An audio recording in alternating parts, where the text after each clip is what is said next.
Hey everyone, today is Saturday, April 16th. We are doing our first hive inspection. Technically it's our second hive inspection. I just peeked inside to make sure that they weren't out of any food reserves about a month ago. We're into some real nice high temperatures in the 70s. We're hoping to do some splits, so I've got some supers ready and I've got my hive stand set up for my flora hive that failed last year.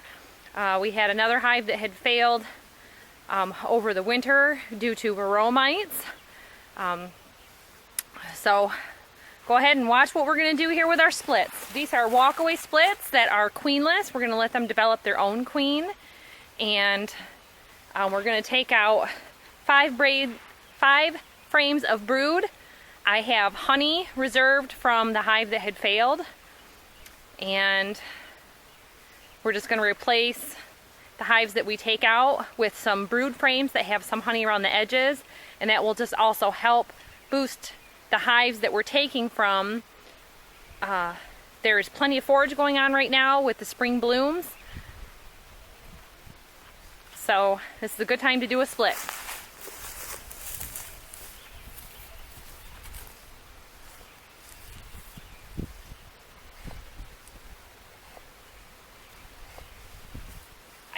Have on my entrance reducers, so these warm days they're going to want to have that out, so we're going to be taking that all out. Also, when you do a split, it's a good idea to use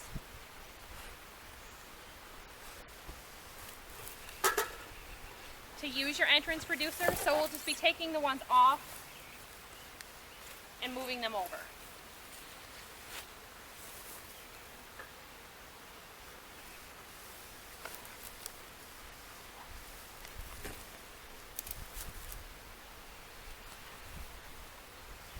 Using your pry tool, I'm going to take off your top cover. Now, as you can see here, because we're coming out of winter, we also don't have any queen excluder on right now, so you're going to want to watch for your queen and signs of your queen.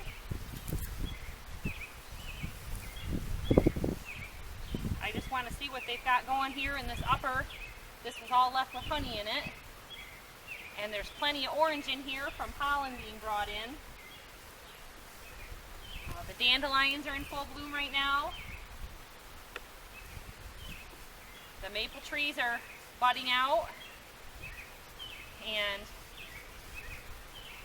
I have got pollen in here. I've got capped honey. I've even got a little larva and capped brood. So that's real good. Sometimes in this spring temperature, your bottom super will be empty, and that's when you're going to want to rotate. That way the bees coming in don't have quite as much work to do in bringing the honey up to the supers. And they always fill their brood chamber first. So if your bottom brood chamber is empty, you can see here, even the wax that they're building is a brighter orange color right now. So that's some real nice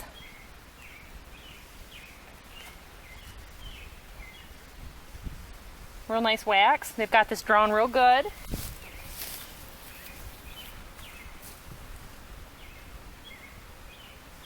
But this will remain a honey chamber, so I'm going to take off our duct tape here. We had some drafting in the winter, and I don't usually like to duct tape them, but short of buying insulating wrap, it's a good method.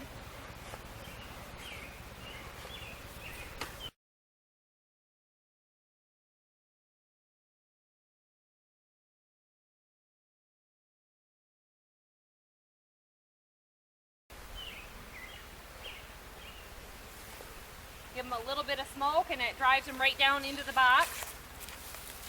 They go right down into the super, onto the frames.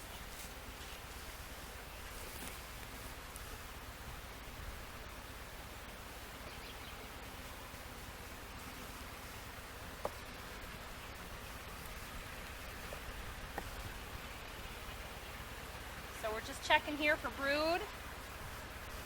Making sure that our queen is doing well. We've got brood, we've got honey around the edges. So they're getting there. We're also watching for any queen cells in the meantime. This hive was made from a split last year, and it took a while to get going. I did it queenless the same way, and it ended up being the most full honey at the end of the year. I have drones, so it is a good time to do a split because they cannot make a new queen without a drone to mate with.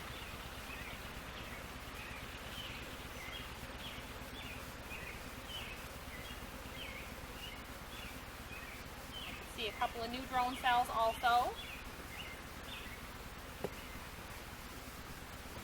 Now usually your center frames are the most full. They start to lay the brood in the center and work their way out. Now,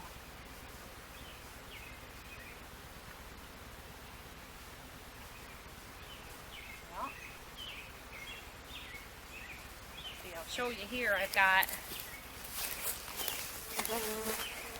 a nice frame of full brood.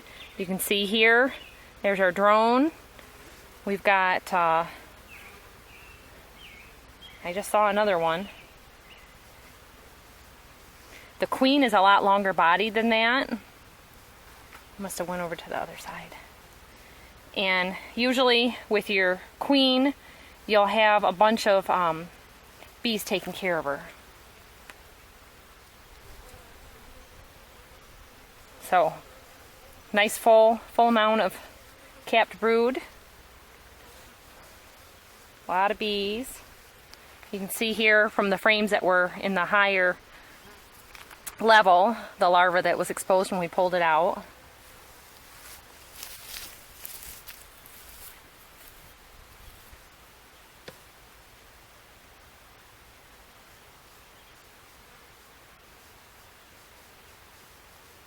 So this second super has good brood, and I just want to check the bottom one to see if that one needs to be taken off. Remember to use your smoke. If you have fur comb on top, you can scrape that off, bring along a jar. A mason jar with a lid is real good for taking care of that.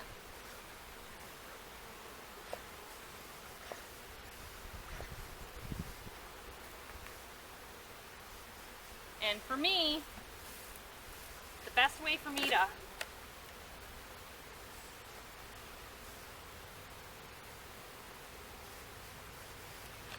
get this off is to use that pry tool to lift the entire box. So I've got plenty of bees here bringing stuff in, pollen. They're doing real good.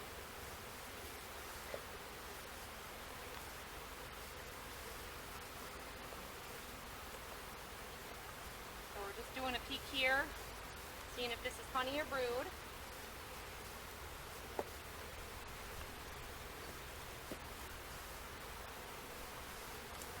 And this one's all empty, and it's right from the center. So they're going to be filling this up with brood. And if you check your outer frames,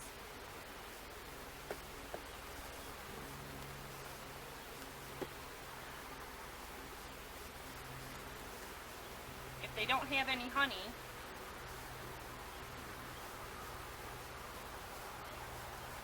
that shows that they're pretty well through with that box and they're ready to move on to the next box. So this box definitely needs to be rotated up.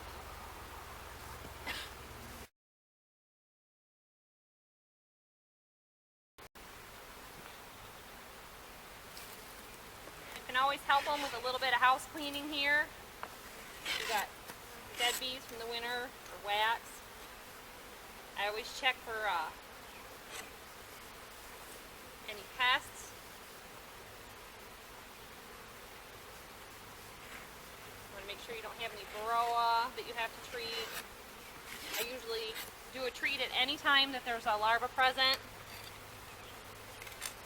with the powdered sugar.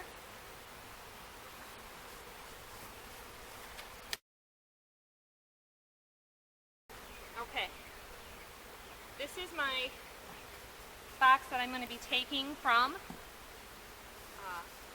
or adding to. So I'm taking out 5 frames that have honey in it to give the bees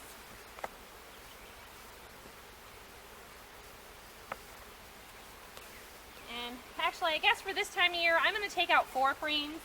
I know some people have done less, some people do more. I'm going to do 4 this time.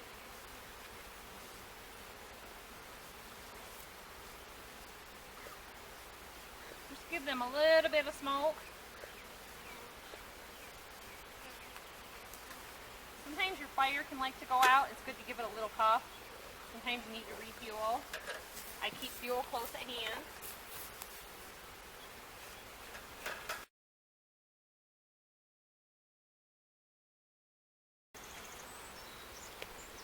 That hive tool, it disappears easy.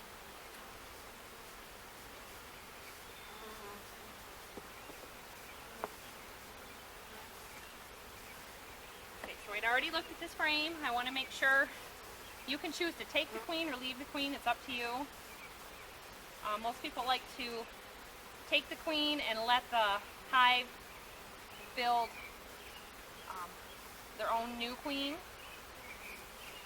by feeding.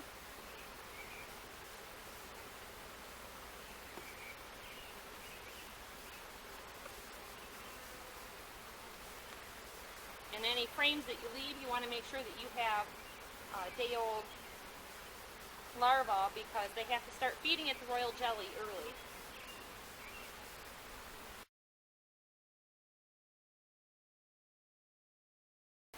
So I'm just looking for some slightly different age larvae at this point. If you go to those other frames, you can usually find that.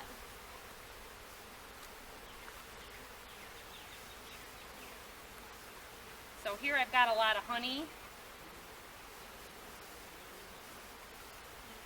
and pollen, and I already have that in reserve in the box that I'm setting up, so I'm going to leave that.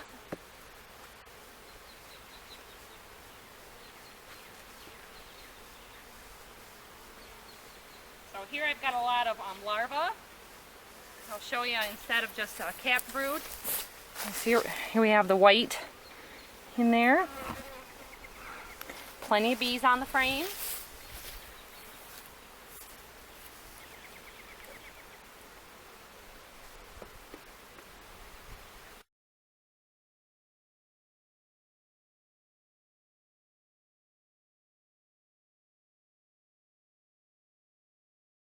For this hive, now if I would like, there is also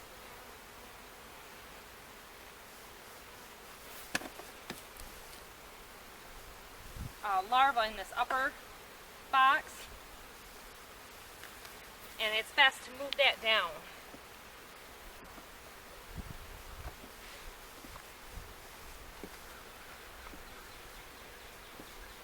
It was mostly on those lower frames.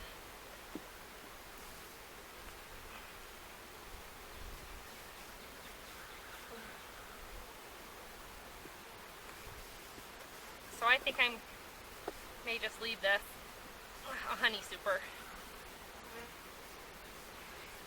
Now, at this point, if you want to, you can shake some bees off into your new box so that you have some foraging bees. They'll tend to want to go back to their home hive.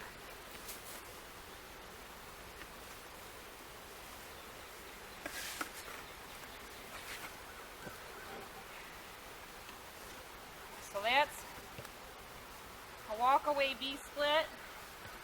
Some people do it a little more simple or more complicated, but we ended up doing 3 frames of that. Now I'll just take this over to the neighboring stand. Okay, so the hive split is all done. I just wanted to show you. This is my new hive split, and I did a 4-frame split this time. A lot of people recommend waiting until May 1st, and I have a good amount of different age brood that I was able to take from the different frames, but I still wanted to leave plenty behind so that a new queen could be raised in either hive in case I accidentally moved the queen over to this one, whichever. Some people like it different ways, like I said. So this one was set up. I have my super ready, but the love hive down on the end wasn't quite as strong and built up, and there wasn't as much variety in the age of capped brood and larvae and eggs.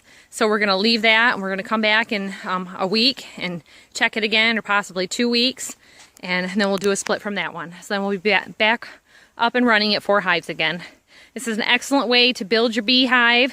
2 hives become 4 later on in the year. You can split it again, your 4 become 8. We can end up ending the year with 12 hives here on this property with moderate splits of doing 3 splits in a year. You don't get as much honey production that way, but you're building your beehive, and then your next year could be your honey production year.